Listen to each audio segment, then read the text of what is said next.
Welcome to the Engineerable channel. So I've had this drift trike for about 2 weeks now, and I've been using it on the evenings and the weekends with our kids outside in the cul-de-sac in the neighborhood. It's been a lot of fun. But one thing I noticed is that these back tires are wearing out pretty quickly, and they're also extremely noisy. I mean, it's so loud that the first time I went out to ride it, the neighbors were literally peeking out of their windows, opening the curtains to see what the racket was outside. And so I was like, oh, this can't be good if I'm like annoying the whole neighborhood with this. And also, it's really loud to me. It's almost deafening. The sound from these hollow plastic wheels just resonates. The plastic wheels are also very hard. They don't absorb any vibration. They pass all the vibrations shock directly into your seat, which makes your butt numb when you're riding. One thing that people do to extend the life of the stock tires is to slide a 10-inch piece of PVC pipe over the outside and sometimes screw it into the surface. But then even if you countersink your screw heads, you're still going to wear them out at some point also, so not ideal. I was thinking to make some brackets from the side that would grab the PVC pipe and put some threaded rod all the way through this blow molded wheel so it would grab the PVC pipe and hold it on tight. But that still doesn't solve the noise and vibration issue. So I decided that the solution to all those problems is to replace these plastic tires with some real inflatable pneumatic kart tires. So I bought 2 wheels from RAZOR that are designed to fit their electric trikes.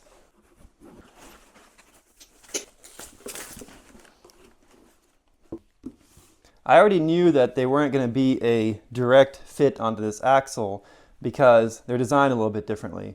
The bearings in here actually have a larger ID than this axle, and the spacing between the bearings is different.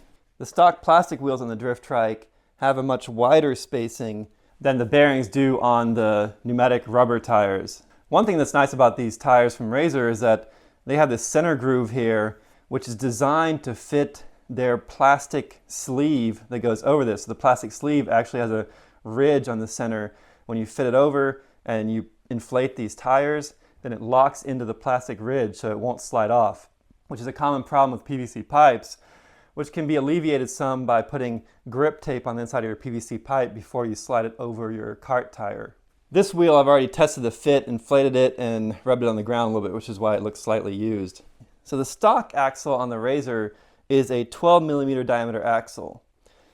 The bearings on the pneumatic tires have a 15mm ID. So therefore you need a bushing that goes from the 12mm ID to the 15mm bearing ID. In addition, to adjust the spacing and strengthen the axle, you need another bushing which has a 12mm ID, and the OD is a little bit irrelevant, but the length is also important. So I was actually able to find a way to adapt this rubber tire to this drift trike axle using this off-the-shelf spacer bushing. It's actually a drill bushing. Then using 2 sleeve bearings that have a 12mm ID and a 15mm OD. Now these sleeve bearings are a little bit oversized in the OD because they're meant to be pressed into a hole and then a slip fit on the axle. So I'm going to show you how you can press these sleeve bearings into the bearings of the wheel. These are the parts you're going to need, and they can all be easily purchased from McMaster Cars, so anyone can buy these. These 2 pieces are sleeve bearings.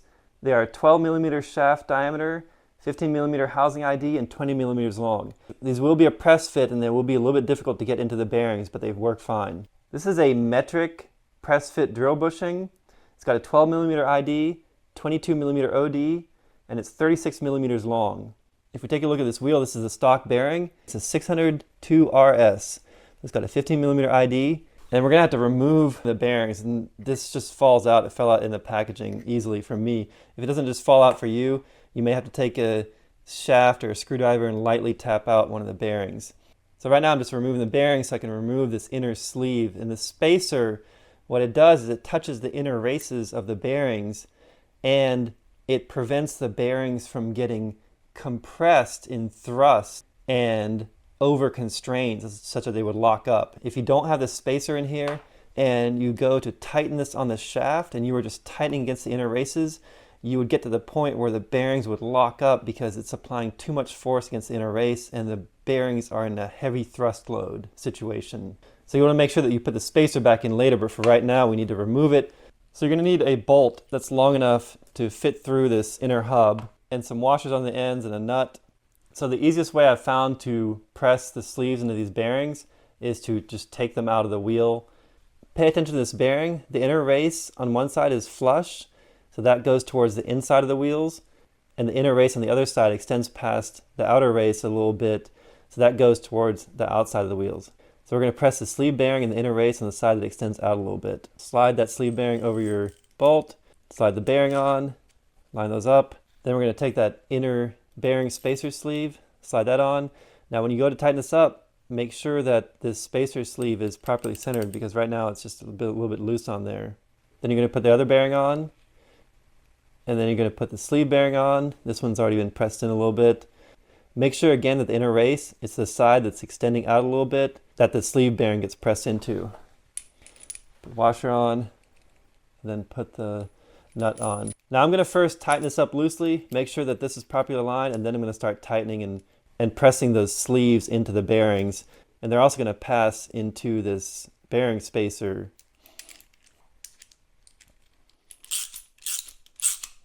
When it's loosely tightened to this point, this is where you want to check that this bearing spacer is still concentric with the ID of the bearing, or pretty close to concentric. Otherwise, if it's not, you run the risk of crushing the bearing spacer slightly, and this sleeve bearing won't pass through properly, and the bearing spacer is going to get blocked by that.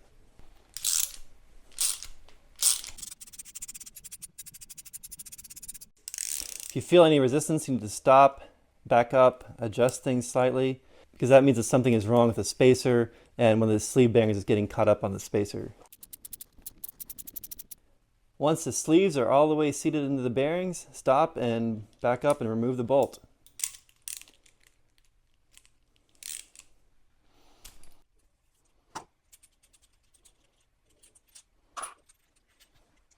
The bearings will still come off the ends because the sleeves are not a tight fit inside of the spacer. But it keeps the spacer centered and out of the way when you're trying to pass the shaft through, which is nice.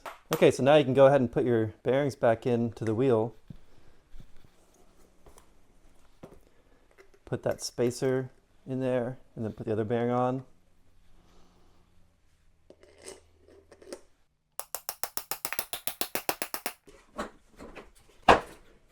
Use a 17mm socket to remove the old wheels.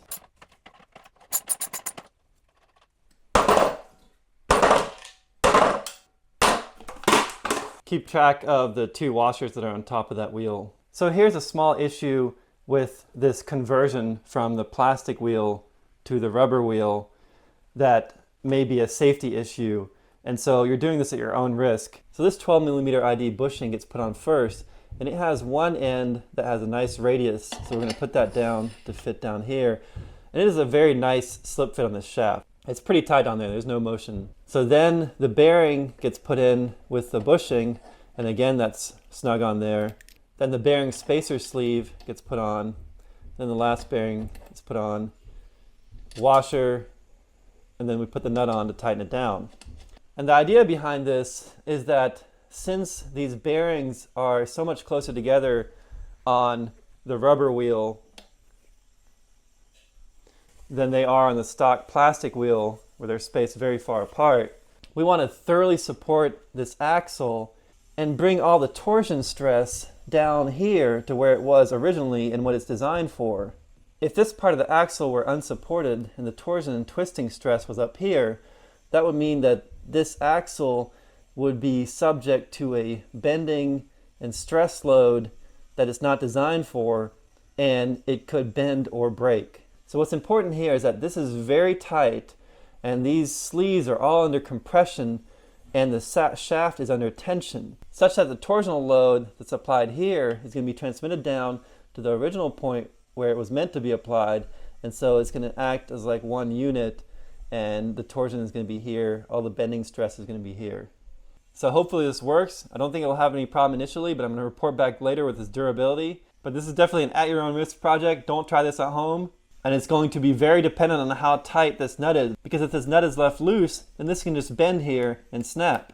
But if this nut is tightened down properly, then the bending is going to happen down here.